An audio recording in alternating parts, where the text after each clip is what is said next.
नमस्ते दोस्तों। महाकवि बाणभट्ट की कल्पनाशील कृति कादम्बरी के बाद अब हम भारतीय पौराणिक कथाओं के उस गहरे सागर में उतरेंगे जहां जीवन, मृत्यु और ब्रह्मांड के सबसे बड़े रहस्य छिपे हैं। आज मैं आपको पुराणों से एक ऐसी कहानी सुनाऊंगी जो समय की विशालता, माया के भ्रम और परमात्मा की अनंत शक्ति को समझने पर मजबूर करती है। यह है मार्कंडेय ऋषि और विष्णु की माया की कहानी। यह कथा हमें सिखाती है कि हम जिस वास्तविकता को देखते हैं वह केवल एक अंश है और ब्रह्मांड की लीलाएं हमारी समझ से परे हैं। एक समय की बात है, मार्कंडेय नाम के एक महान ऋषि थे। वे अपनी तपस्या, ज्ञान और लंबी आयु के लिए प्रसिद्ध थे। उन्होंने वर्षों तक घोर तपस्या की थी और उनका मन भगवान विष्णु की भक्ति में लीन रहता था। एक दिन उनके मन में एक तीव्र इच्छा जागी।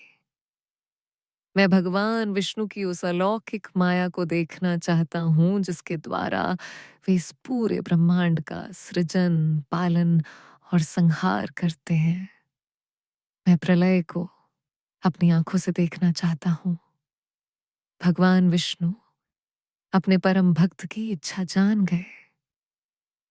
वे मार्कंडेय ऋषि के सामने प्रकट हुए और मुस्कुराते हुए बोले, हे मार्कंडेय, मैं तुम्हारी भक्ति से प्रसन्न हूं। तुम्हारी इच्छा पूरी होगी, लेकिन यह माया इतनी गहन है कि इसे समझना अत्यंत कठिन है। यह कहकर भगवान विष्णु अंतर्ध्यान हो गए।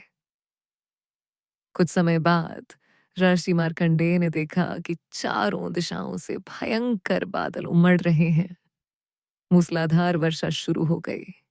वर्षा इतनी तीव्र थी कि देखते ही देखते धरती जलमग्न होने लगी। पहाड़, जंगल, शहर, नदियां, सब कुछ पानी में समाने लगा। यह प्रलय का समय था जब पूरा ब्रह्मांड धीरे धीरे जल में विलीन हो रहा था। मार्कंडेय ऋषि भयभीत हो गए।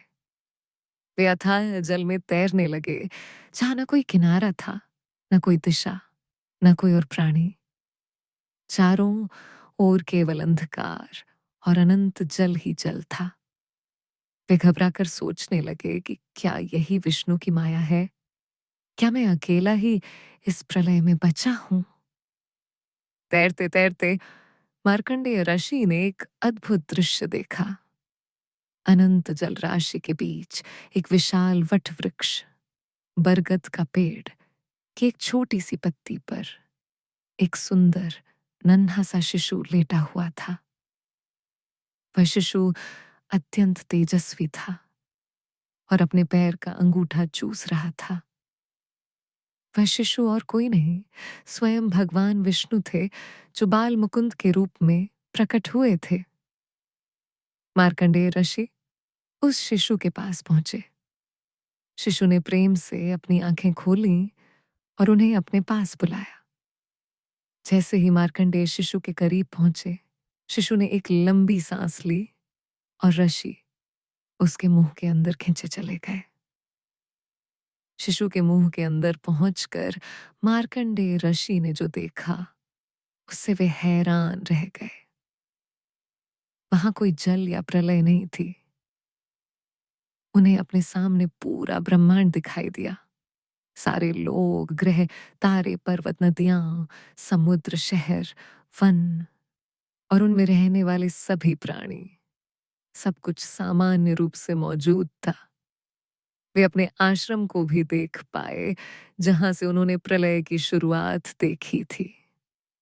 मार्कंडेय ऋषि उस विशाल ब्रह्मांड में विचरण करने लगे, लेकिन वह सब शिशु के मुंह के अंदर था। कुछ समय बाद शिशु ने एक सांस बाहर छोड़ी और मार्कंडेय ऋषि फिर से उस अथाह जल राशि में वापस आ गए, जहां चारों ओर केवल प्रलय का पानी ही पानी था। यह देखकर मार्कंडेय ऋषि समझ गए कि यह सब भगवान की माया थी। शिशु ने फिर से सांस ली और ऋषि फिर अंदर चले गए, फिर बाहर आ गए। यह क्रम कई बार दोहराया गया। हर बार अंदर वे पूरा ब्रह्मांड देखते और बाहर आते ही प्रलय का जल।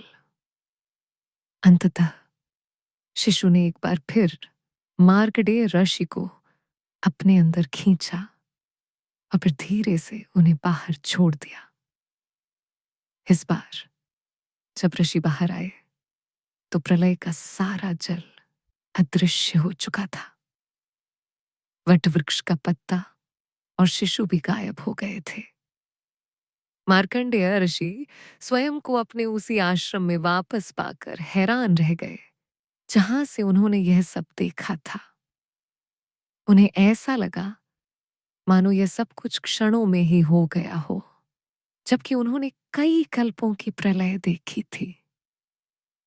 मार्कंडेय ऋषि समझ गए कि यह भगवान विष्णु की अनंत माया थी, जिसके एक छोटे से अंश को उन्होंने देखा था। यह पूरी सृष्टि और प्रलय भगवान की इच्छा मात्र से होती है और हम प्राणी उस विशाल लीला के अत्यंत सूक्ष्म अंश हैं। बहनों और भाइयों, मार्कंडेय ऋषि और विष्णु की माया की कहानी से हमें क्या सीख मिलती है? पहली सीख, वास्तविकता का भ्रम, माया।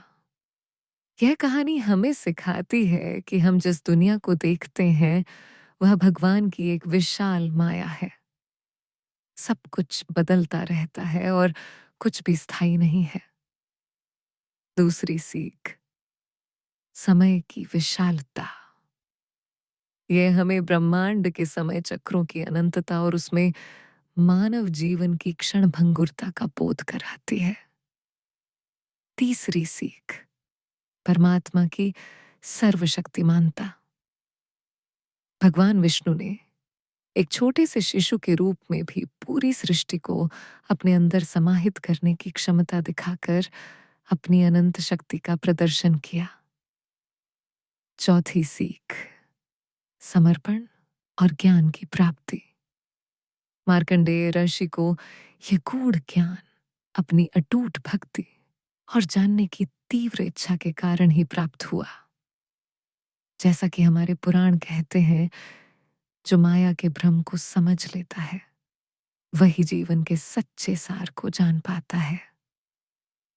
तो मेरे प्यारे भाइयों और बहनों, याद रखिएगा, अपनी बुद्धि को अहंकार से मुक्त रखें, जीवन की क्षणभंगुरता को समझें और परमात्मा की लीलाओं के प्रति विनम्र रहें। भगवान करे आप सब हमेशा खुश रहें और जीवन के गहरे रहस्यों को समझें। आपकी बहन की यही दुआ है।